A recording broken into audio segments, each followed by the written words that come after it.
اعوذ باللہ من الشیطان الرجیم بسم اللہ الرحمن الرحیم وَلَقَدْ صَرَّفْنَا، اور تحقیق ہم نے پھیر کر فی ھذا القرآن بیان کیا اس قرآن میں، لِيَذَّكَّرُوا تاکہ یہ لوگ نصیحت حاصل کریں، وَمَا يَزِيدُهُمْ اور اضافہ نہیں ہوا الا نفورا مگر نفرت میں ہی۔ قل آپ فرما دیجئے لو کان معہ آلہہ اگر ہوتا اس کے ساتھ اور آلہہ، الہ کما یقولون جیسا وہ کہتے ہیں، اذا لابتغوا الی ذی العرش سبیلا تو اس وقت یہ ڈھونڈتے عرش کی طرف راستہ۔ سبحانہ پاک ہے وہ ذات، و تعالی بلند ہے، اما ان باتوں سے یقولون جو یہ کہتے ہیں، علوا کبیرا بہت بلند۔ تو سبحوا تسبیح کرتی ہے اس کے لیے السماوات السبع ساتوں آسمان، والارض اور زمین، ومن فیہن اور جو کچھ اس کے درمیان میں ہے، وَإِن مِّن شَيْءٍ اور نہیں ہے کوئی شے الا یسبح مگر وہ تسبیح کرتی ہے بحمدہ اس کی حمد کے ساتھ، وَلَٰكِن لَّا تَفْقَهُونَ تَسْبِيحَهُمْ لیکن تم نہیں سمجھ پاتے ہو اس کی تسبیح کو۔ إِنَّهُ كَانَ حَلِيمًا غَفُورًا یقیناً وہ ذات بردبار ہے اور بخشنے والی ہے۔ ماقبل رکوع کے اندر اللہ رب العالمین نے توریت کی تمام اخلاقی تعلیمات جو ذکر کی تھی اسے ذکر کرنے کے بعد 15 اصول ذکر کیے، اور اس کے اول اور آخر پر توحید کا درس دیا، اور پھر مزید اللہ رب العالمین فرما رہے ہیں کہ وَلَقَدْ صَرَّفْنَا فِي هَذَا الْقُرْآنِ کہ ہم نے پھیر کر مختلف طریقوں سے اس قرآن کے اندر توحید کو سمجھایا، اللہ کی وحدانیت کو سمجھایا، لِيَذَّكَّرُوا تاکہ تم لوگ نصیحت حاصل کرو۔ کبھی کسی طریقے سے سمجھایا، کبھی کسی طریقے سے، کبھی کسی بات کو ذہن میں بٹھا کر۔ امام شافعی رحمۃ اللہ تعالی علیہ ان سے کسی نے پوچھا کہ آپ نے اللہ کو کیسے پہچانا، آپ اللہ کی توحید کے قائل کیسے ہوئے؟ تو امام شافعی رحمۃ اللہ تعالی علیہ فرمانے لگے کہ شہتوت کے پتوں سے، شہتوت کا جو درخت ہے اس سے میں نے اللہ کو پہچانا۔ بھائی وہاں سے کیسے آپ نے پہچان لیا؟ کہا وہ شہتوت کے پتے ہیں جس کو بکری کھاتی ہے تو مینگنی بنتی ہے، وہ شہتوت کے پتے ہیں جسے ہرن کھائے تو اس کے ناپے میں مشک بن جاتا ہے، وہ شہتوت کے پتے جسے ریشم کا کیڑا کھائے تو ریشم بن جاتا ہے۔ میں نے یہ سوچا کہ ایک ہی پتا ہے اور مختلف لوگ کھاتے ہیں، جانور کھاتے ہیں، مختلف چیزیں بنتی ہیں، یہ کسی عام آدمی کا کام نہیں، یہ کرنے والی ذات ایک ہے، اور وہ کون سی ذات ہے؟ اللہ کی ذات ہے، وہ اللہ کی ذات ہے۔ تو رب العالمین فرماتے ہیں مختلف طریقوں سے قرآن کریم کے ذریعے اور دیگر دلائل کے ذریعے سمجھایا، لیذکروا تاکہ سمجھ جاؤ، نصیحت حاصل کر لو۔ وما یزیدہم الا نفورا لیکن وہ ایسے ضدی تھے، ایسے ہڈ حرام تھے، ایسے انادی تھے، قرآن کہتا ہے وما یزیدہم اضافہ نہیں ہوا الا نفورا مگر نفرت کے اندر ان کا مزید اضافہ ہو گیا، ضد میں اور آگے بڑھ گئے، اناد میں اور آگے بڑھ گئے، ایمان اور عمل میں اضافہ نہیں ہو رہا تھا، مزید نفرت کے اندر ان کا اضافہ بڑھ رہا تھا۔ قل اے پیغمبر آپ کہہ دیجئے لو کان معہ آلہۃ، اگر ان کے ساتھ، اس کے ساتھ اور الہ بھی، اس رب العالمین کے ساتھ اور الہ اور معبود وہ بھی آ جائیں، کما یقولون، جیسے تم کہتے ہو، اس کے ساتھ الہ تو کوئی نہیں ہے لیکن اگر آ جائیں جیسے تم کہتے ہو، اذا لابتغوا الی ذی العرش سبیلا، تو اس وقت بھی عرش کی طرف راستہ ڈھونڈو گے، اس لیے کہ اور الہ آئیں گے، ہر الہ کی، ہر معبود کی یہ کوشش ہوگی کہ دوسرا زیر ہو جائے میں غالب آ جاؤں، وہ مغلوب ہو جائے میں غالب آ جاؤں، ہر الہ کی یہ کوشش ہوگی، اور پھر یہ کوشش بڑھتے بڑھتے عرش کی طرف چلی جائے گی تو تصادم ہو جائے گا۔ دوسری جگہ فرمایا لو کان فیہما آلہۃ الا اللہ لفسدتا، اگر ہوتا اس الہ کے علاوہ کوئی اور الہ دنیا کے اندر تو فساد برپا ہو جاتا۔ آج ملک میں ایک وزیر کو برداشت نہیں کیا جا رہا، ایک کی بات کو اسمبلی میں چلنے نہیں دیا جاتا ہے، تو اگر 2 اور 3 الہ ہو جاتے، ایک الہ کہتا بارش کرنی ہے اور دوسرا کہتا نہیں کرنی ہے، تو جھگڑا ہوتا کہ نہیں ہوتا؟ تو معلوم ہوا کہ الہ ایک ہی ہے جو اتنے عرصے سے نظام چلا آ رہا ہے، وہ اسی لیے چلا آ رہا ہے کہ کوئی اور الہ نہیں، اس الہ کی مرضی ہے کہ چاند کو کتنا روشن رکھنا ہے، سورج کو کتنا دمکتا ہوا بنانا ہے، کس کو پیدا کرنا ہے، کس کو مارنا ہے، کس کو دینا ہے، کس سے لینا ہے، اس لیے جھگڑا کوئی نہیں ہے۔ تو وہ ذات تمہارے ان الہوں کے کہنے سے دنیا والوں نے بنائے ہیں، مٹی کے بت بنا کر، یہ روزی دینے والا، یہ بچہ دینے والا، یہ زندگی دینے والا، یہ بیماری سے صحت دینے والا، اور نہ جانے کیا کیا خرافات۔ آج یہاں ہمارے صوبہ سندھ کے اندر بھی ایسا ہے، یہ مسئلہ ہے تو فلاں مزار پر جاؤ، یہ مسئلہ ہے تو فلاں مزار پر جاؤ، اس مزار سے حل ہوگا، اس مزار سے حل ہوگا، مختلف جگہوں پر اپنے عقائد شرکیہ کو وہاں پر ڈال دیا ہے، لوگ اس میں گرفتار ہیں۔ فرمایا سبحانہ، پاک ہے وہ ذات، پاک ہے وہ ذات، وتعالی، اور بہت بلند ہے، اما یقولون، جو تم کہتے ہو اس سے وہ ذات پاک ہے، علواً کبیرہ، بہت بلند ہے وہ ذات۔ آگے فرمایا تسبح لہ السماوات السبع، کہ تسبیح کرتی ہے اس کے لیے ساتوں آسمان اور زمین، ومن فیہن، اور جو کچھ اس کے اندر ہے سب کی سب وہ تسبیح کرتی ہے، وَإِن مِّن شَيْءٍ، اور کوئی بھی چیز نہیں ہے، إِلَّا يُسَبِّحُ بِحَمْدِهِ، مگر اس کی تسبیح اس کے حمد کے ساتھ کر رہی ہے، اور کیسے کر رہی ہے، وَلَٰكِن لَّا تَفْقَهُونَ تَسْبِيحَهُمْ، تمہیں نہیں پتہ چلے گا اس کی تسبیح کے بارے میں، تم سمجھ نہیں رکھ سکتے، تم بوجھ نہیں رکھ سکتے، تمہیں اس کا شعور نہیں ہو سکتا۔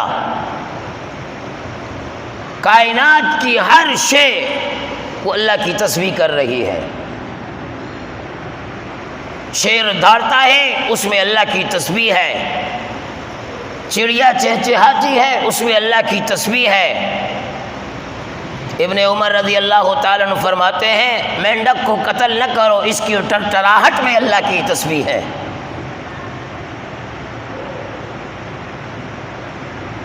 یہ تسبیحات کر رہی ہیں۔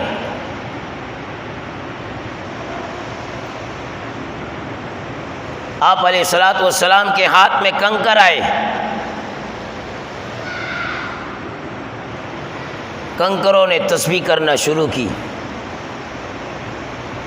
کنکروں نے تسبیح کرنا شروع کی۔ تو کنکر آپ کے ہاتھ میں آئے اس لیے تسبیح کی، یہ بات نہیں ہے، ذہن میں رکھنا۔ وہ کنکر تو پہلے سے تسبیح کرتے تھے، وہ کنکر پہلے سے تسبیح کرتے تھے۔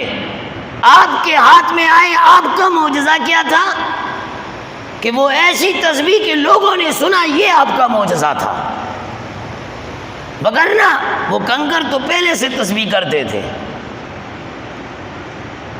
آپ علیہ الصلوۃ والسلام فرماتے ہیں میں اس پتھر کو بھی جانتا ہوں جو نبوت سے پہلے مجھے سلام کیا کرتا تھا، اور نبوت کے بعد بھی میں اس پتھر کو جانتا ہوں۔ وَلَٰكِن لَّا تَفْقَهُونَ تَسْبِيحَهُمْ، تم نہیں سمجھ سکتے ان کی تسبیح کو۔ حضرت داؤد علیہ السلام کے بارے میں فرمایا اِنَّا سَخَّرْنَا الْجِبَالَ مَعَهُ يُسَبِّحْنَ وَالطَّيْرُ مَحْشُورًا، اِنَّا سَخَّرْنَا الْجِبَالَ مَعَهُ، کہ اللہ رب العالمین نے جبال، پہاڑوں کو مسخر کر دیا،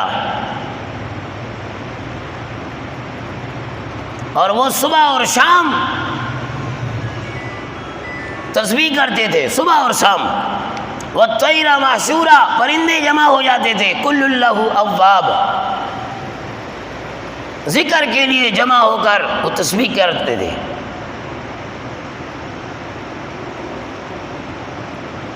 تو یہ ساری مخلوقات یہ تسبیح کر رہی ہے، یہ تسبیح کر رہی ہے۔ عبداللہ ابن مسعود رضی اللہ تعالیٰ عنہ فرماتے ہیں ایک پہاڑ دوسرے پہاڑ سے کہتا ہے کیا تمہارے اوپر کوئی ایسا شخص گزرا جس نے اللہ کا ذکر کیا ہوا ہو؟ وہ پہاڑ کہتا ہے ہاں میرے اوپر ایک آدمی گزرا ہے جس نے اللہ کا ذکر کیا۔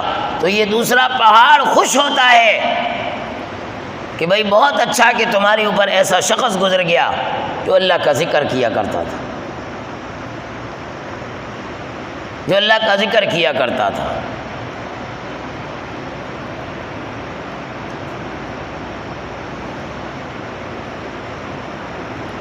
اور فرمایا کہ کوئی جن، کوئی انسان، کوئی درخت، کوئی پتھر، کوئی ڈیلا،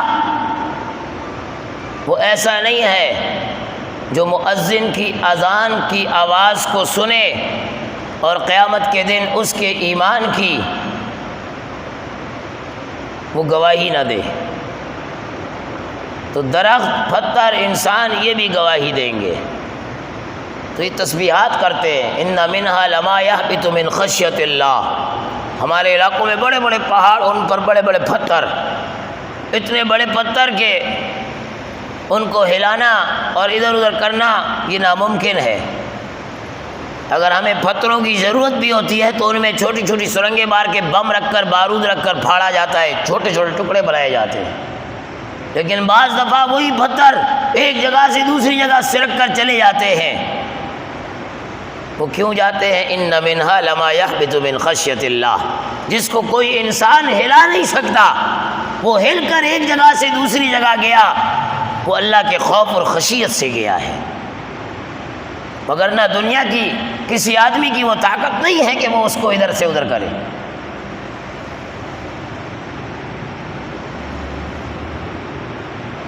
تو یہ تسبیحات ہوتی تھی۔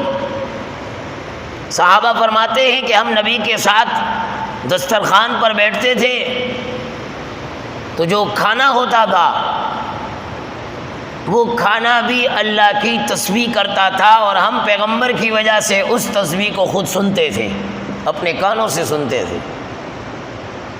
ایسی بہترین بہترین تسبیحات۔ یہاں سامنے ایک درخت لگا ہوا ہوتا تھا، ابھی تو کاٹ دیا ہے، میں فجر کی نماز پڑھاتا تھا،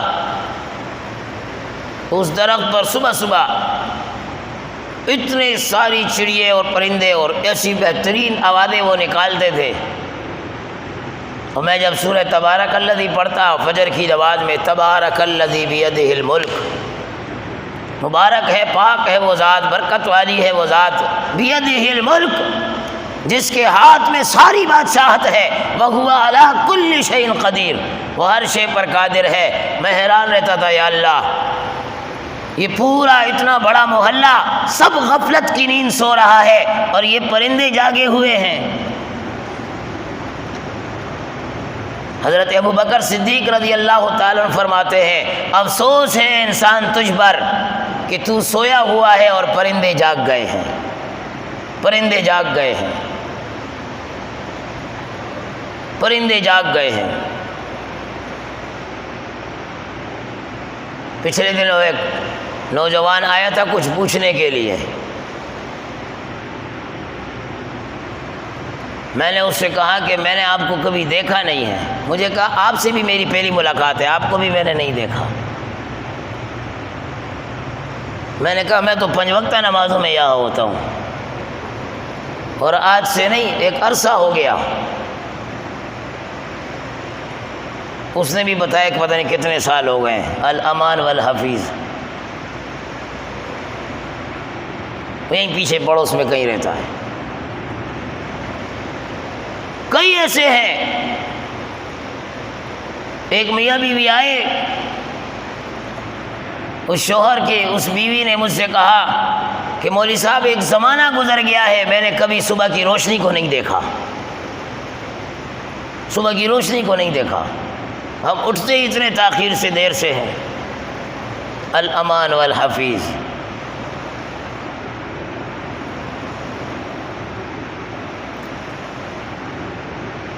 تو بہرحال قرآن کریم کہہ رہا ہے ہر شے اللہ کی تسبیح کر رہی ہے۔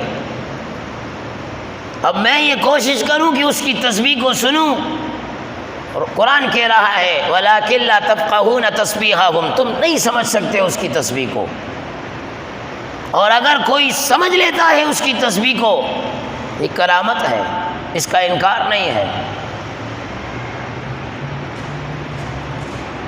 لیکن ہم نے کبھی اس طرف تو توجہ ہی نہیں دی۔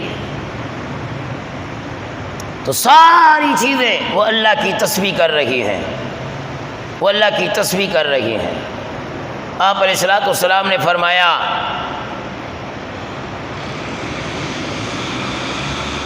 ایک عالم کے لیے زمین و آسمان وہ بھی استغفار کرتے ہیں جب وہ پڑھنے کے لیے نکلتا ہے، علم سکھانے کے لیے، علم سیکھنے کے لیے۔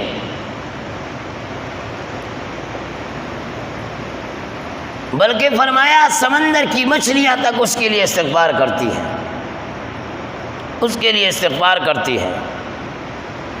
وَإِن مِّن شَيْءٍ إِلَّا يُسَبِّحُ بِحَمْدِهِ وَلَٰكِن لَّا تَفْقَهُونَ تَسْبِيحَهُمْ، بلکہ وہ آپ نے کئی دفعہ سنا بھی ہوگا۔ اب کوئی کہے کہ بھئی کئی ساری میں نے دلیلیں دی ہیں، اب نبی علیہ الصلوۃ والسلام کے لیے جب ممبر شریف بنا گیا، نیا تعمیر ہوا، تو آپ نے جب خطبہ دینا شروع کیا تو وہ کھجور کا خشک تنا وہ زار و قطار رو رہا ہے، جس کے قریب کھڑے ہو کر پیغمبر دو جہاں صلی اللہ علیہ وسلم خطبہ دیا کرتے تھے، آپ نے اس کو گلے لگایا، جیسے انسان کسی بچے کو جو بلبلاتا ہے، روتا ہے، اسے چپ کرانے کے لیے۔ کیوں؟ وہ پیغمبر کی باتوں کو سنتا تھا۔ تو یہ تسبیحات تھی، اور یہاں تک فرمایا یہ تو پیغمبر کے زمانے میں تھی کہ قرب قیامت کے اندر جب مسلمان صحیح معنوں میں میدان میں اتریں گے اور کفار کو تیز ریس کریں گے، یہودی بھاگیں گے، ڈر کے بھاگیں گے، اور کسی پتھر اور پہاڑ کے پتھر کے اوڑ میں چھپ جائیں گے۔ یہ مسلمان جائے گا، وہ پتھر آواز دے گا کہ اے مسلمان، یہ یہودی میرے پیچھے چھپا ہوا ہے، مار اس کو، مار اس کو۔ وَإِن مِّن شَيْءٍ إِلَّا يُسَبِّحُ بِحَمْدِهِ وَلَٰكِن لَّا تَفْقَهُونَ تَسْبِيحَهُمْ، تم نہیں سمجھ سکتے ان کی تسبیح کو، وہ کیسی کیسی تسبیح کرتے ہیں۔ مرغ کی اذان میں اللہ کی تسبیح ہے، کوئل کی کوکو میں اللہ کی تسبیح ہے، چڑیا کی چوچو میں اللہ کی تسبیح ہے، آسمان کے غرانے میں تسبیح ہے، شیر کے غرانے میں دھاڑ میں اللہ کی تسبیح ہے، مینڈک کی ٹرٹر میں اللہ کی تسبیح ہے۔ پیغمبر فرما گیا ہمیں، بتلا گیا ہمیں۔ اب اعتراض ہوتا ہے کہ بھئی ہم دوسرے معبود کو مانتے ہیں، ہم اللہ کے ساتھ شریک کرتے ہیں، ہم اللہ کی گستاخیاں کرتے ہیں، تو اللہ ہمیں پکڑتا کیوں نہیں ہے؟ اللہ ہمیں عذاب کیوں نہیں دیتا؟ اس کا جواب اللہ دے رہے ہیں، انہو کان حلیما، وہ اس لیے نہیں پکڑتا کہ حلیما وہ بردبار ہے، وہ سزا دینے میں جلدی نہیں کرتا، وہ بڑا نرم دل ہے، وہ حلیمہ حلم والا ہے، وہ فی الفور نہیں پکڑتا، بلکہ یہ سارے گناہ کرنے کے بعد بھی اگر کوئی اس کے در پر آ کر ماتھا کو ٹیک دے، پیشانی کو رکھ دے اور توبہ تائب ہو جائے، غفورا، وہ بخشنے والا مہربان ہے۔ اللہ رب العالمین ہمیں سمجھ عطا فرمائے اور اپنی رضا کے مطابق تمام کام کرنے کی توفیق نصیب فرمائے۔